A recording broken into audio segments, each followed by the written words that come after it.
નમસ્કાર, બનાસકાંઠા મોજમાં તમારું સ્વાગત છે। આજે મેળવીશું દાંતીવાડા ડેમના અપડેટ। ઉપરવાસમાં વરસાદ બંધ થતાં હાલમાં આવકમાં સતત ઘટાડો જોવા મળી રહ્યો છે। ડેમમાં હાલમાં પાણીની આવક 53 ક્યુસેક નોંધાઈ રહી છે। ડેમની સપાટી 583.30 ફૂટ સુધી પહોંચી ગઈ છે।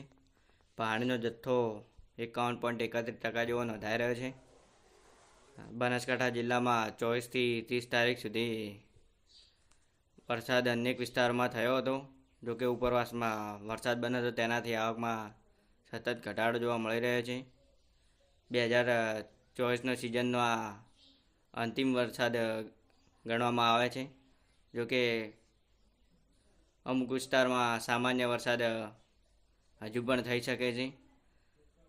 જો ઉપરવાસમાં માઉન્ટ આબુ જેવા વિસ્તારમાં વરસાદ પડે તો ડેમમાં હજુ પણ આવકમાં વધારો થઈ શકે છે। તો મિત્રો, અમારો વિડીયો ગમો તો વિડીયોને લાઇક છે અને ચેનલ સબસ્ક્રાઈબ કરી દેજો, જેથી તમે પણ આવા નવા વિડીયો જોતા રહો।